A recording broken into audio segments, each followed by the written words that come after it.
tenemos el privilegio de tener con nosotros, de escuchar a tres directivos, tres líderes de empresas referentes en la prestación de servicios de agua y saneamiento, que van a compartir con nosotros su visión sobre cómo enfrentar los desafíos que hemos ido viendo a lo largo de esta semana. La verdad es que me enorgullece presentar a este panel. Tenemos con nosotros a Santiago Lafuente, director para España de Aqualia, Pedro María Barreiro Zubiri, director gerente en el Consorcio de Aguas Bilbao Vizcaya, y Rogerio Cohen, CEO en Gestago, una empresa del grupo SOR. La verdad es que, bueno, entre todos ellos, digamos que entre todas las entidades que ellos lideran, abastecen de agua a millones de personas en España, en situaciones muy diferentes, coyunturas distintas, pero siempre garantizando un altísimo nivel de calidad en el abastecimiento y en el saneamiento. Gracias por acompañarnos, la verdad es que es un placer, como decía. Y si os parece, vamos ya a entrar en materia y, bueno, me gustaría hacerlo recogiendo un poco el guante de lo que hemos hablado estos días. Yo creo que una reflexión que nos ha quedado clara es que estamos en un momento de cambio de paradigma. Quizás la etapa que empezó en España en los años 80, 90, con la entrada en la Unión Europea, un cambio de visión sobre cómo se debían prestar los servicios de agua y cómo debía ser la calidad, esas directivas europeas que nos han marcado durante tantos años. Quizás esa etapa se nota que la estamos superando, ¿no? Hemos alcanzado prácticamente un 100% en cuanto a servicios de abastecimiento y saneamiento de calidad para el ciudadano. Hemos alcanzado un grado de cumplimiento alto en las directivas, pero ahora nos encontramos con una serie de retos totalmente diferentes de los que a lo mejor antes no hablábamos tanto. Por un lado, el cambio climático, evidentemente, con más sequías, más inundaciones, la lluvia peor distribuida, lo estamos viendo ahora, pero también cuestiones más coyunturales como el precio de la energía, que nos ha sorprendido en el último año y sin duda ha marcado completamente, como hemos visto estos días en todas las ponencias, ha marcado completamente la operación de los servicios. También la necesidad de profundizar en la recuperación de costes. Estamos hablando de grandes inversiones necesarias. Hoy lo veíamos con Alejandra Puig, esas nuevas normativas de calidad del agua. No vamos a poder cumplirlas probablemente cobrando por el agua lo que hemos cobrado hasta ahora. Y estos retos, desde luego, plantean un horizonte de cambios en la gobernanza también. Tenemos que buscar nuevas políticas, nuevos marcos regulatorios, marcos legislativos, etcétera. Santiago, me gustaría comenzar contigo. Vosotros estáis a pie de obra, evidentemente, veis estos problemas en vuestro día a día. ¿Qué retos crees que afrontamos en la actualidad para adecuar la gestión de los servicios de agua y saneamiento a estas nuevas realidades? Muchas gracias, Alejandro, por invitarnos a Aqualia otra vez a estas jornadas que promovéis. El sector, lo has estado tú diciendo, la evolución es permanente. Hemos tenido retos de que la depuración alcanzara toda España, el tratamiento. Siempre tenemos retos relevantes. Los retos actuales yo considero que son incluso más relevantes. Tenemos que adaptarnos a la nueva normativa de calidad de aguas, tenemos por delante un gran reto con la reutilización de aguas, tenemos que impulsar la desalación, tenemos por delante un gran cambio en el sector. Yo creo que es el momento y por primera vez el Ministerio está queriendo ver en su conjunto el sector. Con motivo del COVID creó la mesa del ciclo del agua y ha empezado a escuchar desde el sector de los operadores, estoy hablando del abastecimiento de agua, a escuchar las necesidades, lo que consideramos que son los problemas del sector y para mí uno de los grandísimos problemas o el problema central que tiene el sector es el problema de las tarifas. Y no es el problema de las tarifas, es el problema del debate político de las tarifas. Hay un cierto avance, el que se esté poniendo el foco en la información. La transposición de la Directiva de Aguas nos obliga a transparencia desde ya, nos obliga a publicar información, no solo a mejorar en los sistemas de control de la calidad de agua y en la futura creación del Observatorio del Agua que tiene intención de crear el Ministerio, pues va a obligar a que todo el mundo sea transparente y vuelque la información no solo de calidad de agua. Pero hay que ir un paso más allá. Para mí el que ir paso más allá el que hay que ir es que hay que sacar del debate político la tarifa del agua. Si se hacen leyes, se va a modificar el Reglamento de Dominio Público Hidráulico, se ha hecho la transposición de la ley de agua, se van a hacer modificaciones para adaptar la reutilización y la desalación. Es necesario que todas esas normativas creen un marco estable, sencillo y fuera del debate político para que el agua tenga una fijación de tarifas razonable y con criterios fácilmente revisables en el que las inversiones se planifiquen y se recojan tarifariamente las tarifas necesarias para recuperar esas inversiones y fuera del debate político municipal. Y esto es un tema que afecta a las empresas públicas y a las privadas. Yo cuando veo que alguna administración presume de que está una legislatura entera sin modificar tarifas, pues no me parece que sea un éxito del país. Creo que es un fracaso del país porque no está pasando en el resto de los suministros. Y eso nada tiene que ver con la protección social. Yo creo que este sector ha demostrado que la protección social la garantiza y además sin que haya recursos compartidos, como hay en el bono social térmico, en el bono social eléctrico. O sea, que este sector es solidario, yo creo que lo hemos demostrado en el COVID y lo hemos demostrado en la crisis de la energía. Pero hay que dar el paso adelante de sacar del debate político las tarifas. Muchas gracias, Santiago, por esta apertura.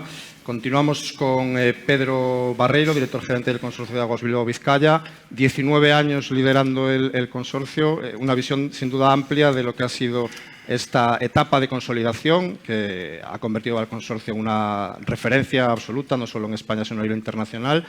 ¿Cómo ve Pedro Barreiro este momento que vivimos de cambio hacia un futuro diferente, sin duda? Bueno, pues un poco siguiendo lo que había expresado Santiago, creo que estamos ante un reto de carácter técnico y tecnológico muy importante. Ya hace 10 años, algunos os acordaréis que AEAS en su 40 aniversario, el lema que tuvo era del botijo al agua inteligente. Bueno, yo creo que aquel lema fue un poco adelantado a su época, pero hoy sí que estamos ya en que el agua inteligente es efectivamente la que va a marcar los próximos años en el sector.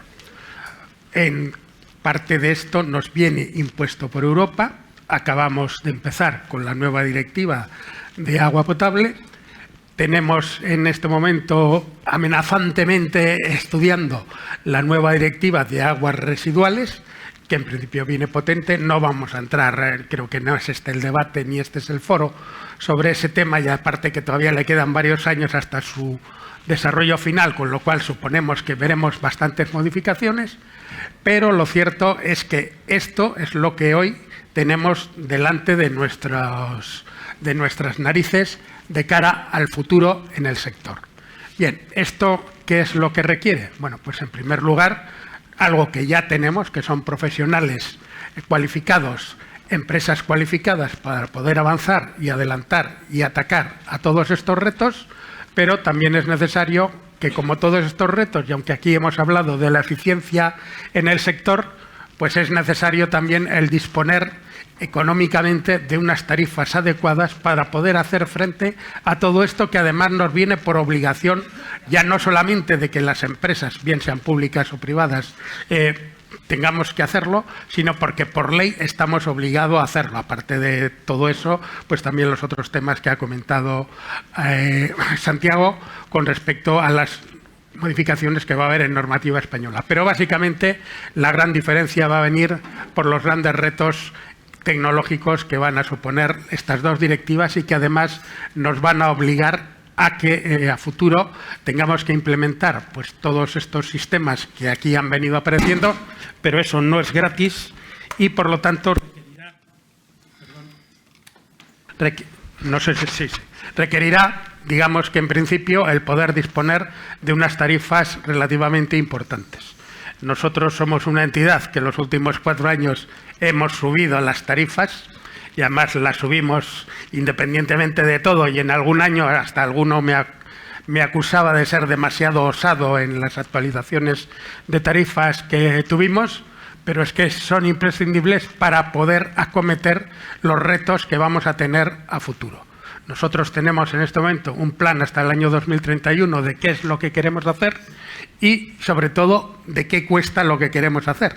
Y entonces, para sacar el dinero necesario para acometer todo eso, pues tienes que tener también un plan tarifario a muchos años vista que te arregle, en principio, esta cuestión.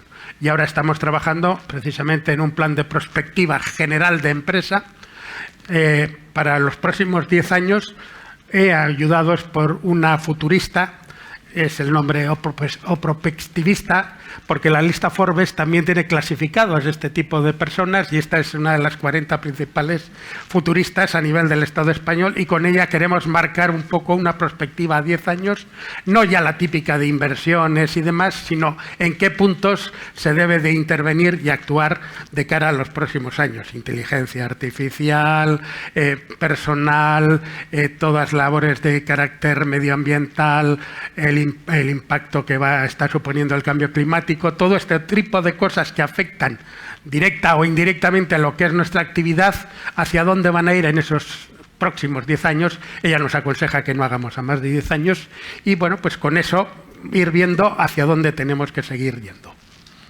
Muchas gracias, Pedro Barreiro. Rogerio Cohen, CEO de Gestagua, ya desde el podium de los operadores ibéricos, explotando servicios importantes, como hemos visto esta semana en Las Palmas de Gran Canaria. ¿Qué visión aplicáis desde Gestagua para afrontar estos desafíos? Bueno, Alex, gracias por la invitación. Un placer estar con dos personas muy importantes del sector. Y bueno, desde nuestra humilde visión, creo que es una oportunidad. Tú decías el cambio de paradigma con la digitalización.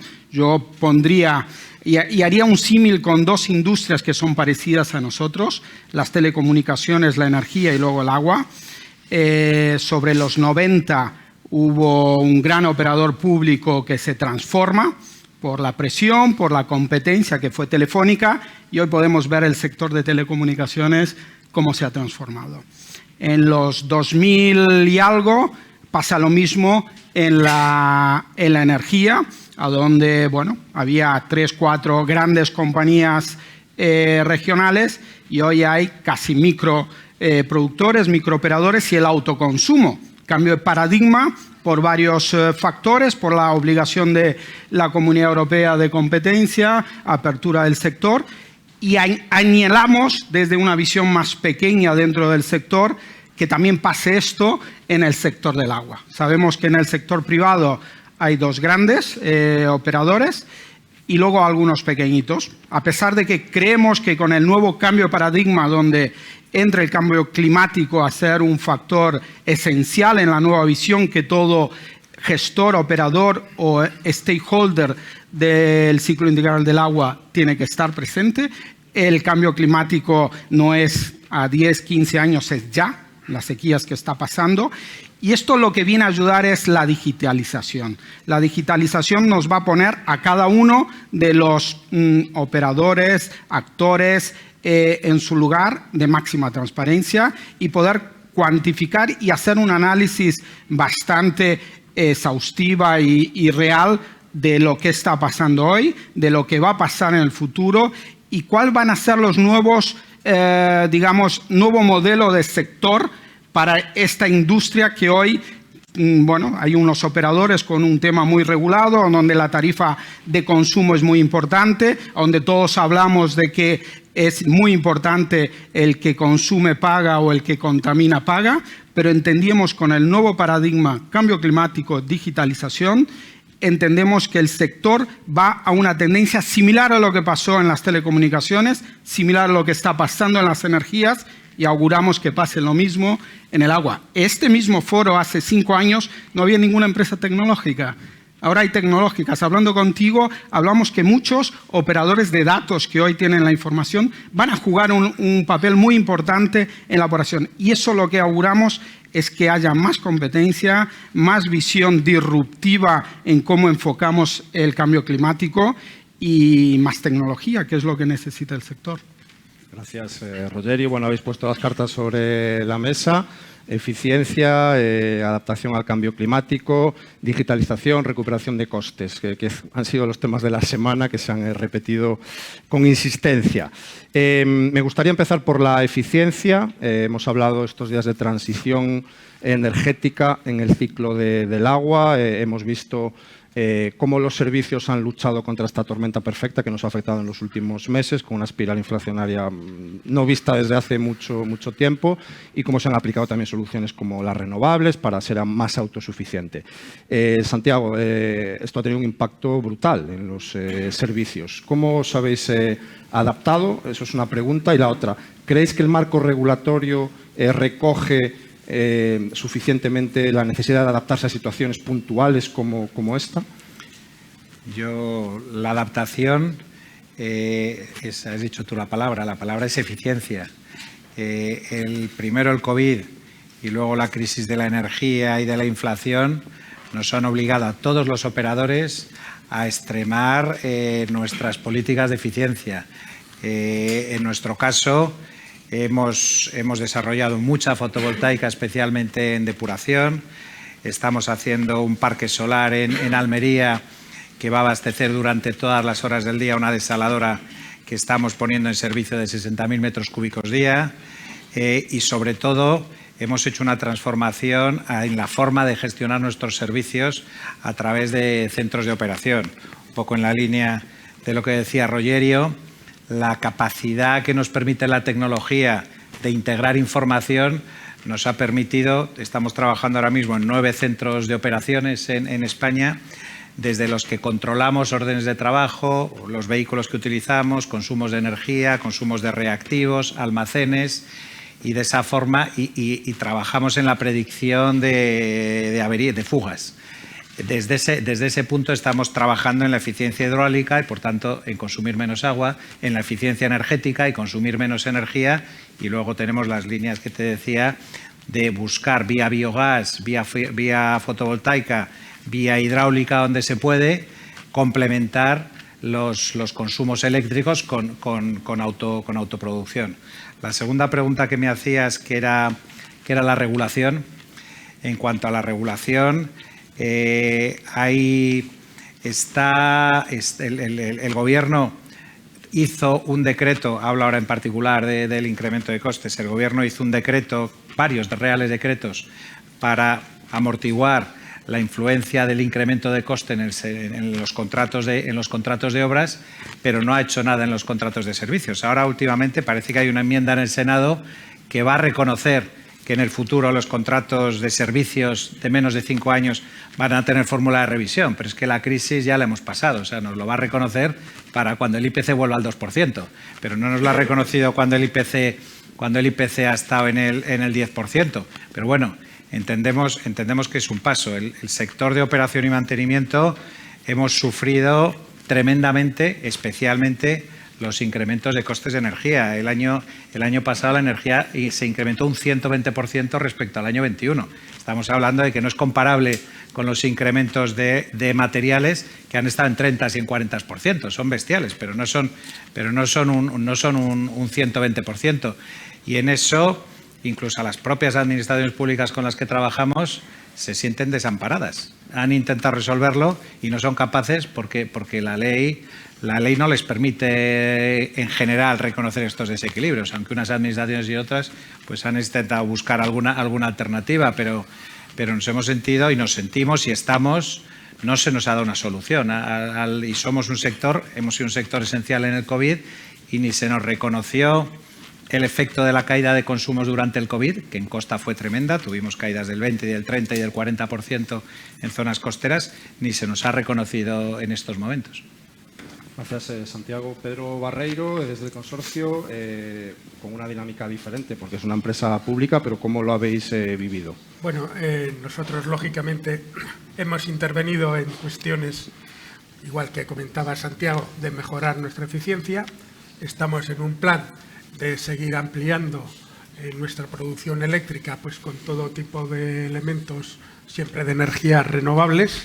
Ya me gustaría que a veces la normativa legal nos pusiera menos problemas de los que nos ha puesto. Nosotros a veces hemos tardado 10 años en hacer un parque solar, que es el más grande de Vizcaya, porque la normativa legal iba cambiando.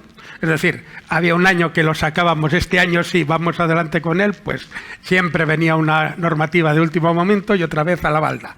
Y de la balda salía, entraba, todo este tipo de cuestiones. Bueno, yo creo que lo que tenemos que tener es un marco regulatorio, en principio, fijo, que no se esté sometido a demasiados altibajos y que por lo tanto nos permita poder acometer ese tipo de inversiones que además en nuestro caso siempre van a ser 100% renovables. Luego nosotros somos una administración que con grandes dificultades, sobre todo al inicio, bueno, y ahora también estamos comprando la energía a futuros. Nosotros en este momento tenemos comprada la energía hasta el año 2029. Los interventores y todos los elementos que suele haber también en mi entidad, pues no sabéis lo difícil que ha sido conseguir que acepten este tipo de cuestiones. Nosotros en este momento tenemos un contrato hasta el 2025 vigente, lo cual ha hecho que el año pasado pues prácticamente a nivel de compra de energía prácticamente nos ha salido en dinero parecido a lo que habíamos pagado en años anteriores, pese a todo el entorno que teníamos, pero nuestro acuerdo y nuestro contrato era el que era y por lo menos ahí nos lo han mantenido y hemos sacado del 25 al 29 y en este momento yo lo que sí sé es que el año 2026 y 2027 voy a tener que implementar unos suplementos económicos importantes en los presupuestos para atender al nuevo contrato que luego en el año 28 y 29, pues no me voy a explicar en qué consiste el contrato, va a tener una bajada del mismo. Por lo menos eso nos permite trabajar en un tema como es la energía a una vista a 6, 7 años, sabiendo lo que va a ocurrir y en qué momento tienes que tener el recurso económico suficiente para atender lo que más o menos te va a salir la energía en ese año. El sector... La línea de lo que decía Pedro, de marco legislativo, una anécdota que no es una anécdota. Hasta hace un mes, si tú contratabas un contrato de electricidad a largo plazo, lo que se llama una PPA, lo contratabas con un proveedor, con un suministrador eléctrico, estaba exento del recargo al gas, del recargo ibérico al gas, que en estos últimos meses está siendo cero, pero el segundo semestre del año pasado fue muy alto. Y si lo contratabas con un intermediario financiero, que en el fondo es alguien que está financiando muchos parques a la vez, pero que no es un proveedor eléctrico, sí que pagaba recargo a gas. Es otra de las cosas, como estoy diciendo, lo de la revisión de precios de los contratos de menos de 5 años. Se acaba de modificar eso, pero se ha modificado cuando hemos estado pagando el semestre pasado recargo de gas, todos los operadores que teníamos ese tipo de contratos financieros. Lo que estoy diciendo con eso es un poco en la línea que decía Pedro, que es que el marco legislativo es un tobogán, sube y baja permanentemente. Gracias, Pedro. Perdona. No, al revés, mejor que este dinamismo se agradece siempre. Gracias, Pedro y Santiago. Rogerio, esta semana veíamos en una ponencia de Mercedes Fernández Couto como en Emalsa, en Las Palmas, habéis sufrido con la desalación tan intensiva en el consumo energético ese gran incremento del precio de la energía. ¿Cómo os habéis adaptado en Gestagua? Sin duda, también aplicando los mismos mecanismos que comentaba Santiago y Pedro. Energía hoy es un insumo muy importante en la producción o en el ciclo integral del agua, que luego todo el problema interno de las administraciones públicas es muy complicado repercutir esto en tema de tarifa. Pero más allá, el pasado está, hay que mirar hacia el futuro, es cierto, hay que recuperar y más tenemos accionistas que dar cuenta un poco de las inversiones que hacen en este sector, pero lo que estamos tratando dentro del Grupo SOR en distintos procesos y también mostrando a nuestro cliente, vuelvo a decir, el cambio de paradigma. Me refiero, y lo hemos impulsado dentro como las 4 R's que tenemos que tener en un futuro. Para mí es muy importante una nueva visión de reducir o racionalizar. Nosotros, las empresas de agua, siempre estábamos enfocados en que nuestros ingresos venían por un polinomio que era multiplicar metros cúbicos por la tarifa y salen nuestros ingresos. Yo creo que en el escenario futuro, pues menos es más. Tendremos que ver cómo la administración nos puede pagar por toda la política de que nuestros clientes consuman menos agua, ¿vale? Y esto es lo que estamos impulsando. Y luego también reducir lo que hay abajo y transparentar. O sea, hoy hablar de eficiencia o hablar de lo que es toda el agua no contabilizada, en muchos sectores o en muchas empresas es un tabú y que no saben y que hay determinados parámetros. Con la digitalización eso no tiene que pasar. Por lo tanto, hay que reducir dos componentes en el proceso de producción de agua, que es agua no contabilizada en forma transparente, y la tarifa tiene que venir ligada a ese parámetro. De alguna forma, el que más pierde agua tiene que pagar más, de alguna forma.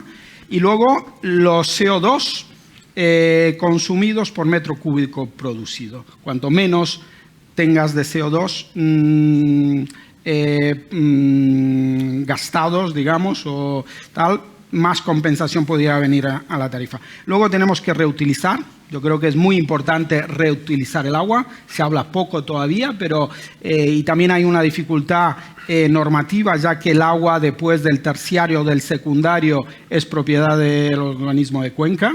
O sea, ahí hay una cierta dificultad. Hay el tema de remover. Hay un montón de temas de contaminantes que hay que ver quién paga esta tecnología, que es un tema de últimas, alguien tiene que pagar tanto la inversión y el coste para remover todas las sustancias o contaminantes que hay con la nueva normativa que se va a imponer o que se está imponiendo, y luego recuperar. Es cierto que con toda la polémica de doña Ana, que es más política que técnica, pero bueno, hablar de recuperación de acuíferos o ver fuentes alternativas o la construcción de infraestructuras residenciales o industriales a donde de alguna forma tú tengas el ciclo, la economía circular del agua dentro de un edificio, dentro de una industria, nos va a permitir a recuperar fuentes de agua que indirectamente es calidad, y tenemos que recuperar acuíferos.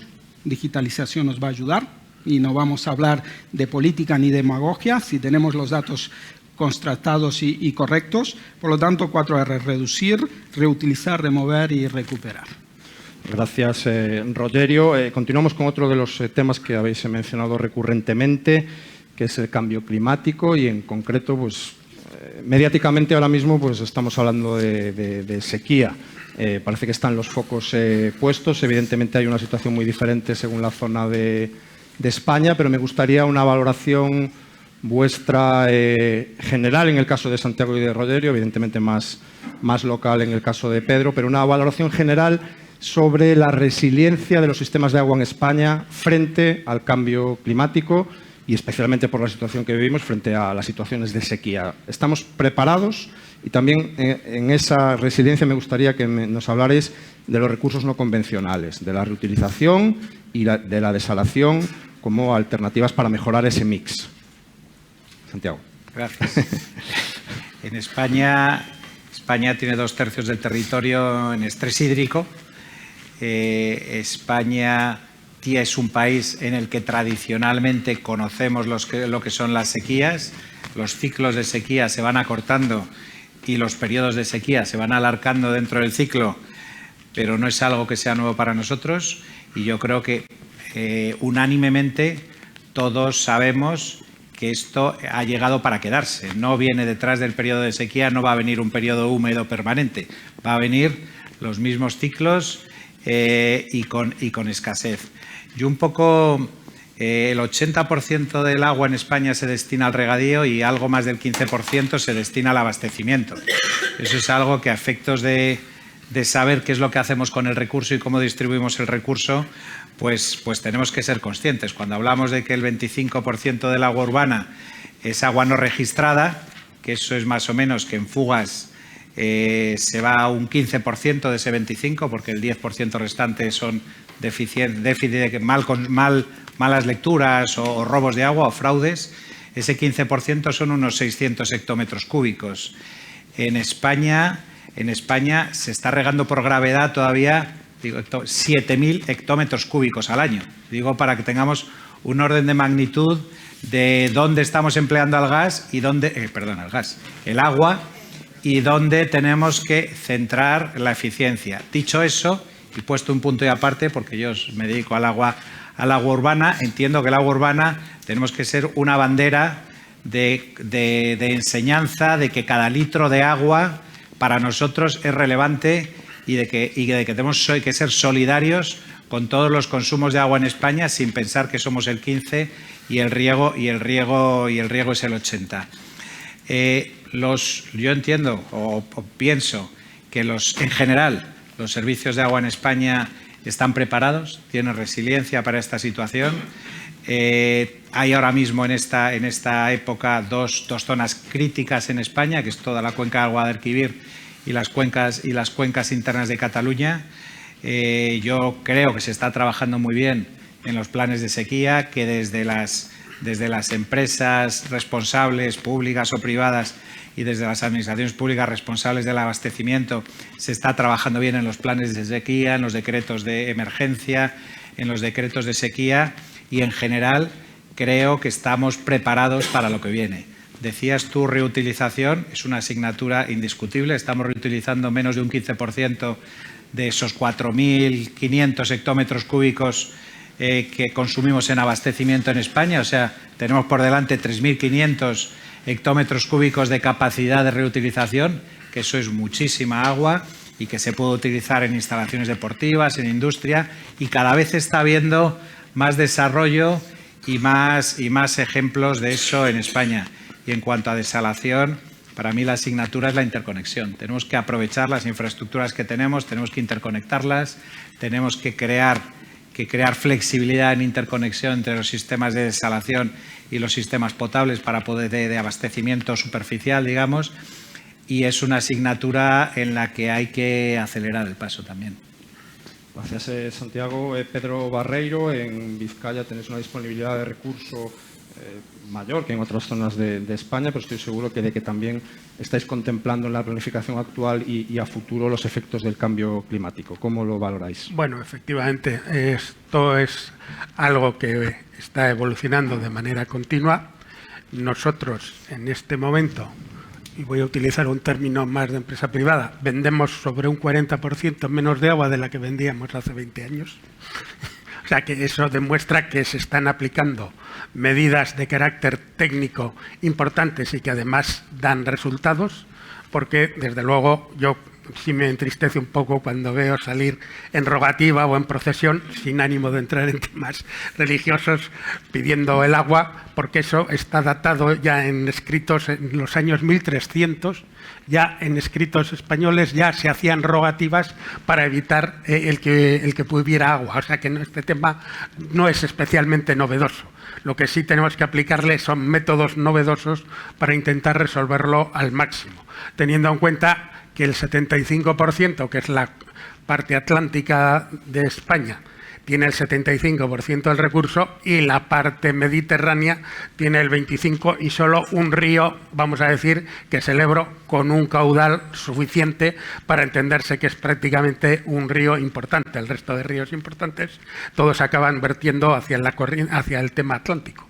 O sea que todo ese tipo de cuestiones son los que hay que poner encima de la mesa, una situación que se va a dar a futuro de una manera más frecuente, porque los ciclos, yo coincido con Santiago, cada vez van a ser menores y por lo tanto, bueno, pues requerirá el que se adopten determinadas medidas que muchas de ellas van a necesitar, no sé si luego hablaremos del Pacto del Agua, determinado consenso político.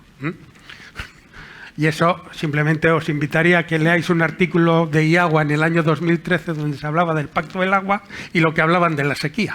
Veréis que es de plena actualidad, 10 años más tarde. Os invito a que lo busquéis. Marzo del 13. Son atemporales estos problemas. Son absolutamente atemporales, ya te digo, el de las rogativas más todavía. Y una gran sequía que debió ser en la época de Alfonso X el Sabio, que es anterior a esa época. O no hablemos del Tribunal de las Aguas de Valencia, de cuando se constituyó. O sea que por eso digo que estos asuntos llevan siglos tratándose de determinadas maneras. Vamos a ver si ahora aplicando la tecnología somos capaces de mejorarlos de una manera eficiente. Bueno, tendremos que aunar ciencia y fe. Yo creo que así estamos todos contentos. Rogerio, vosotros también gestionáis servicios, evidentemente, con una dinámica muy distinta, pero estas consideraciones las tenéis que valorar en el día a día e ir adaptándoos, ¿no?, en cada momento. Sí, yo creo que el cambio climático va... Hay dos parámetros que va a cambiar un poco, o que está cambiando, es el cambio climático y el tema de la urbanización de los países. O sea, en un futuro hablaremos más de ciudades que de países, con todo respeto a las diferencias de los países que lo tienen. Por lo tanto, es muy diferente gestionar una ciudad de 5.000 habitantes o megaciudades de 10 millones de habitantes, que hoy lo hay. Por lo tanto, es muy distinto. Luego, el cambio climático va a traer dos problemas, o lo está trayendo. Un tema de calidad de agua, calidad de fuentes y cantidad. ¿Vale? Y luego está el tema de las infraestructuras que se están construyendo hoy y que se tienen que construir en el futuro, pensando ya en el tema del cambio climático. Hablamos del cambio climático, pero hay una realidad que está pasando y que lo va a pasar, todavía no sufre España, que es la elevación de los niveles de los océanos.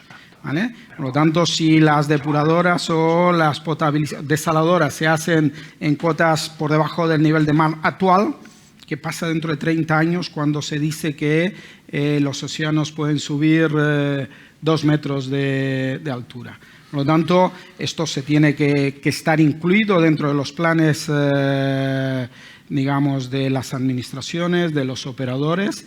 Y bueno, es lo que tratamos de impulsar. Y sobre todo el tema de la reducción del consumo. Menos es más, y tenemos que adaptar las costumbres de los distintos clientes o segmentaciones de la sociedad en poder, vivimos un cambio climático donde quizás, hablando del tema de la agricultura, no es viable tener algunos cultivos a donde la cantidad de agua o la calidad de agua no sea adecuado para ese cultivo, porque hoy no nos olvidemos que hablamos de la repercusión de costes en el ciclo urbano del agua, pero nos olvidamos de hablar de la repercusión de costes del agua en la agricultura o en la industria. Por lo tanto, también es un tema de que como sociedad se tiene que plantear. ¿Es factible tener cultivos en determinadas zonas de España a donde hoy hay un estrés hídrico importante? O bueno, igual ahí potenciar otras alternativas de tecnología que ya lo hay y solo se puede cultivar esto con estas tecnologías, reutilización, desalación. Y luego, algo que todos lo vemos y nadie dice nada, hay todavía campos de golf en España regándose con agua potable. Por lo tanto, son temas que de alguna forma se tienen que cambiar. Yo creo que se está cambiando, la sociedad cada vez va participando. Hoy la repercusión de costes del agua en la agricultura también es muy importante. Gracias, Rogerio. Vamos enfilando la recta final de esta mesa de debate y he dejado 2 temas para el final. Uno de ellos os podéis suponer que es la digitalización. Lo hemos comentado toda la semana, vosotros lo habéis remarcado, la digitalización como ayuda para afrontar todos estos retos que hemos puesto sobre la mesa. Me gustaría que nos explicarais cómo ha impactado ya la digitalización en lo que estáis haciendo, porque esto evidentemente ya no es una cosa de lo que va a venir, sino de lo que está pasando. Y también que evidentemente valorarais ese instrumento que está en boca de todos y que pues puede ayudar a cambiar lo que es la gestión del agua en España, que es el PERTE de digitalización del ciclo del agua. Santiago. Yo hablo del caso concreto de mi empresa. En Aqualia trabajamos para cerca de 1.000 ayuntamientos en España, con más o menos en unos ciclo integral, en otros solo llevamos una depuradora, a veces es a través de una empresa pública que nos subcontrata parte de la tarea, pero trabajamos en algo más de 1.000 ayuntamientos en España. Con lo cual, lo que quiere decir que tenemos 1.000 contratos con 1.000 clientes. La digitalización a nosotros nos ha hecho cambiar la forma de trabajar. Ese estilo de 1.000 contratos, 1.000 clientes, 1.000 jefes de servicio, 1.000 administrativos, el cambio, 1.000 personas comprando o 1.000 almacenes, el cambio con la digitalización es absoluto. Tienes la capacidad ahora mismo de sencillamente capturar datos de tus sensores en red, de tu calidad de agua, de lo que estás consumiendo en materiales, de reactivos, de la gente que tienes trabajando en la calle, de las rutas de lectura, de las rutas de limpieza de los camiones de alcantarillado. y eso te permite trabajar integrando servicios, te permite tomar decisiones desde un centro de control y no necesitas tener esos 1000 capataces, esos 1000 jefes de servicio. Vas a dedicar a unos a la red, a otros los vas a dedicar a diseñar mejoras o a otros los vas a dedicar al tratamiento. Es un cambio de la forma de trabajar. Estamos teniendo un cambio tremendo en la forma de trabajar en la lectura de contadores. El oficio de lector de contadores es un oficio al que yo no le auguro que le queden más de 5 o 6 años. Es una plantilla que lo que está es reconvirtiéndose a ser gestores de datos y tomadores de decisiones. Esto está haciendo también que cambie el perfil profesional de los trabajadores. Se necesitan perfiles profesionales más potentes, con más conocimiento informático, y todavía hay una fase importante de desarrollo de inteligencia artificial. O sea, tenemos mucha capacidad de captura de datos y tenemos que seguir avanzando en el desarrollo profesional. ¿Hablo del PERTE o espero la segunda vuelta? Sí. En relación con el PERTE, yo lo primero es agradecerle al Ministerio que haya tenido esta visión del conjunto y haya tenido la visión, que es una visión innovadora, de dedicar mucho dinero a tecnología y dedicar mucho dinero a digitalización, cuando la tradición del sector público era hacer infraestructuras conveniando con las comunidades autónomas o las de interés general. Para mí eso es un primer cambio, además desde el reconocimiento de que esto es una titularidad municipal o en muchos casos de consorcios o de empresas como el canal de Isabel II. Y yo creo que ha venido a decir, vamos a dar transparencia, vamos a tener datos, vamos a tener facilidad de que todo el mundo pueda acceder a los datos y pueda intercomparar, pero os dejo que sigáis siendo vosotros, ayuntamientos y consorcios, los que seáis titulares y los que seáis gestores del servicio. La primera fase del PERTE del agua urbana yo creo que ha sido un éxito, tener una previsión de 300 algo millones de euros y que se hayan presentado 1.500 millones. El Ministerio ha publicado en su página web la memoria de todos los proyectos presentados. Yo y la gente de mi área técnica me han enseñado un Excel con todos los proyectos y la verdad es que hay muchísimos proyectos de muchísima calidad, muy extensos, que que han barrido todo el ciclo de agua, en la que estamos entrando operadores, empresas públicas, empresas tecnológicas. Yo creo que es un movimiento muy potente. Nuestra esperanza es que se desarrolle todo el PERTE, hablo del ciclo urbano, que todo el PERTE sean 1.200 millones de fondos públicos de subvenciones y 1.900 de inversión total y que se desarrolle lo antes posible, que no tengamos que esperar tiempo a que el ritmo administrativo, el ritmo de generación de la capacidad de transferir fondos al Ministerio y que pueda licitar el PERTE lo vaya dilatando, porque esto va a ser muy dinamizador y va a llevar a lo que estamos hablando, eficiencia. El PERTE va a llevar a que consumamos mucho menos agua, yo no tengo ninguna duda. Nos consta, Santiago, que el equipo de Alejandra, precisamente, Javier Sánchez, el director general del agua, todos los tres están volcados en que ese PERTE salga adelante con toda la fuerza que queremos.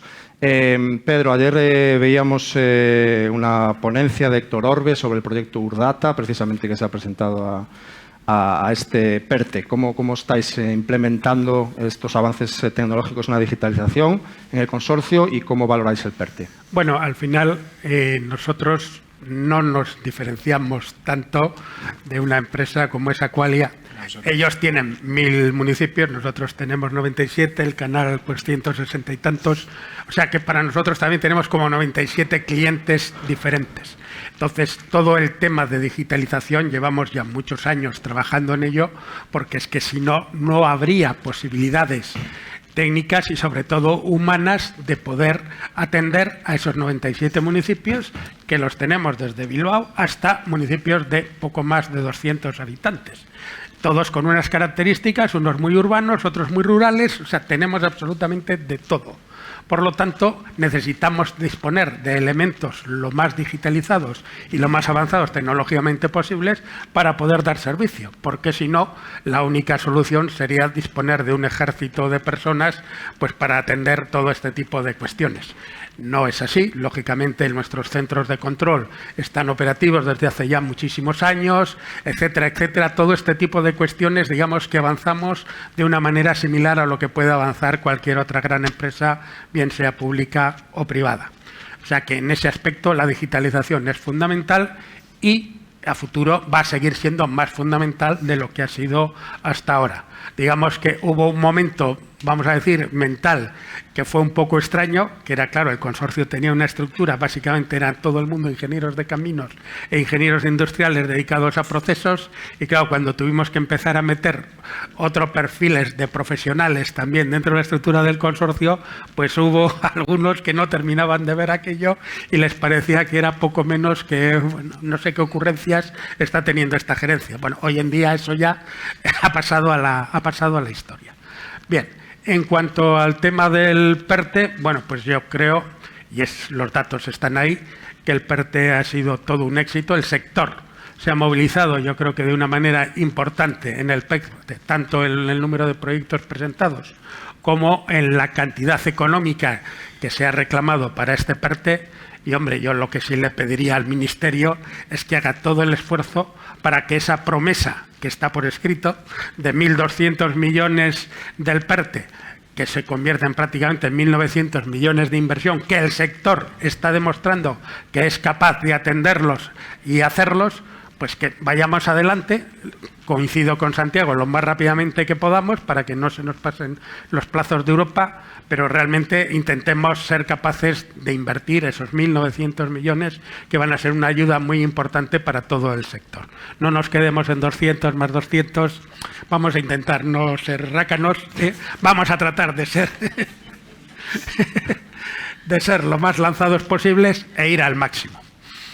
Porque el sector yo creo que ha demostrado que lo puede hacer, y creo que además con el trabajo que se ha hecho, pues creo que también lo merece, y lo digo así de claro. Sin ninguna duda. Pedro. Rogerio. Bueno, un poco lo mismo que decían mis compañeros. Desde Gestagua no tenemos 1.000 municipios todavía. Esperemos, estamos en torno a 80 municipios, pero bueno, en breve, si la regulación lo permite, vamos a triplicar nuestro número de clientes. En términos de proyectos de PERTE, que es algo realmente muy importante para el sector de España, que va a crear también o está creando un know-how que se va a poder exportar a otros países. O sea, esto nos va a permitir desarrollar una industria que somos muy buenos en gestión, somos muy buenos en desalación, pero también vamos a ser muy buenos una vez que esté implantada toda la tecnología de gestión del agua en los municipios de España para poder exportar ese know-how a otras partes del mundo. En el caso del Grupo SOR en España, hemos aplicado en proyectos de 15 millones de euros, más o menos, entre nuestra público-privada en Canarias y nuestros municipios en la península. Todavía tenemos algún tema que supongo que Aqualia también lo tendrá, porque parte de la financiación de este dinero que viene de fondos europeos lo tiene que aportar los municipios o el operador. Entonces, eso también es un tema que ahí habrá que regular, a ver cómo se financia la parte que tiene que aportar el municipio, que en casos normales tendría que venir con la tarifa. Nosotros encontramos desde Gestagua o Emalsa que haya una oportunidad de eficiencia que lo va a asumir el propio operador. No necesitamos repasar a tarifa, pero bueno, cada caso es diferente. Hay que ver la rentabilidad de cada proyecto, de la aportación de la parte pública municipal, digamos, a dónde está un operador, a dónde estamos nosotros, pero sin duda yo creo que es algo que aporta no solo para la gestión de agua, sino como país, como bandera de excelencia en la gestión del agua para poder exportar lo que se va a desarrollar en España a otros países del mundo, ¿no? Gracias, Rogerio. Pues como decía, vamos con la pregunta final. Ya tenemos con nosotros a Mariano González, consejero delegado del Canal de Sales Segunda, que será encargado de la clausura. Pero antes estamos pues en un momento electoral, de cambios, y hay muchas responsabilidades, evidentemente, que dependen de los tomadores de decisiones de las administraciones públicas, tanto a nivel autonómico y municipal como a nivel estatal. Vosotros que estáis en este día a día, ¿qué cambios regulatorios y en el marco institucional que regula los servicios del agua creéis que es más urgente introducir? Puede ser esto como una carta de los Reyes Magos a los que tomen decisiones a partir de ahora. ¿Qué les pediríais? A los Reyes Magos, en mi opinión, es excelente. Bueno, nosotros desde Aqualia, digamos que nos sentimos confortables con cualquier grupo político que gobierne en las administraciones para las que estamos trabajando, que siempre recuerdo que son los titulares de los servicios de agua. Los operadores privados no somos titulares, somos operadores de una concesión de titularidad municipal. Yo un poco, volviendo a lo que decía al principio, yo creo que es muy importante que cuando se legisle pensando en que hay que dotar de presupuesto, de capacidad presupuestaria, las mejoras que traiga esa legislación, y que cuando eso afecte a una comunidad autónoma o a un ayuntamiento, pues que se den los mecanismos para que eso sea sencillo, no solo transmitir obligaciones, es decir, obligaciones y con qué fondos se hacen esas obligaciones. Yo antes estaba diciendo, Pedro, digo por carta a los Reyes Magos, la tramitación de expedientes para hacer fotovoltaicas, la tramitación de expedientes para pedir una autorización de un pozo, la tramitación de expedientes administrativos en España es muy complicado, y por delante, yo sé que el Ministerio estáis trabajando en la reutilización, el cómo se regule la concesión de la reutilización va a hacer que la reutilización sea ágil o no sea ágil, y para mí eso es un tema clave. O sea, sencillez tarifaria, y recuerdo lo que dije al principio, y tramitación administrativa ágil, y hay que regular la reutilización. Es algo que no existía cuando en la última revisión de la Ley de Aguas, pero es algo que si no se regula bien va a haber una pelea entre los titulares de las concesiones de la captación, los regantes y los industriales, y por medio los operadores, seamos empresas públicas o empresas privadas, que va a hacer que cualquier tramitación de reutilización pueda extenderse hasta el final de los tiempos. Gracias, Santiago. Pedro, el consorcio tiene un modelo que desde luego destaca por su eficiencia al agrupar a tantos municipios, que permite economías de escala muy interesantes, y quizás algunos de estos problemas regulatorios que afectan más a pequeños municipios no lo vivís tanto, pero estoy seguro de que también tienes algunas ideas de cómo mejorar ese marco en el que operáis. Bueno, no, efectivamente, yo creo que lo ideal sería que el marco tendiera a ser lo más sencillo posible. Al final, muchas veces nos perdemos todos en permisos, tanto de carácter administrativo como de carácter medioambiental. Ya sé que esto suena un poco mal decirlo así, pero a veces yo, cuando me retire, contaré algunas condicionantes medioambientales que me han puesto, que en fin, creo que hoy no las puedo decir, pero en su momento pues igual las contaré, y seguramente el auditorio se reirá mucho cuando las oiga. Bueno, y que al final pues hace que muchas veces temas que además son fundamentales para un buen servicio del agua y el saneamiento, que medioambientalmente son de los temas más importantes, pues se retrasen durante muchos meses por cuestiones de carácter, ya digo, administrativos o administrativos medioambientales, siempre determinados papeles, determinados trabajos. Entonces, el poder aligerar lo que sería toda la burocracia para el servicio que nosotros estamos dando, pues sería una parte verdaderamente idónea, ¿no? Y luego, bueno, pues matizarte un poco, nosotros, en principio, con esa diferencia de municipios que tenemos, pues ya te daría yo una clase de lo que nos cuesta el habitante en el municipio pequeño frente al habitante más urbano, porque nosotros partimos de dos premisas fundamentales: tratar de dar la misma calidad del servicio y siempre con la misma tarifa, pero no tienen el mismo coste. Muchas gracias, Pedro. Rogerio, te toca cerrar esta mesa. Sí, bueno, yo creo que ya se ha dicho todo, pero de forma muy directa y quizás no tan políticamente correcto. Yo pediría tres cosas. Primero, un poco lo que decía Santiago y Pedro, los tiempos. Yo pediría que los interventores municipales hicieran su trabajo en el tiempo establecido. Punto. ¿Vale? Luego, pediría más competencia. Yo creo que es muy importante competencia. Lo que pasó en las telecomunicaciones, lo que está pasando en la energía y ojalá pase en el agua. Y luego, último, que es dentro de lo que siempre empujo, es que no haya ningún contrato de concesión que se renueve sin concurso.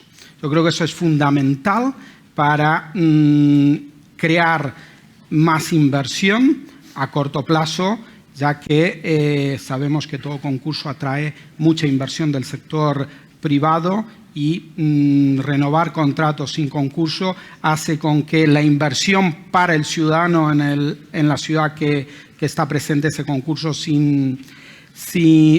ese operador sin concurso, pues no sea la misma que si hubiese un concurso público.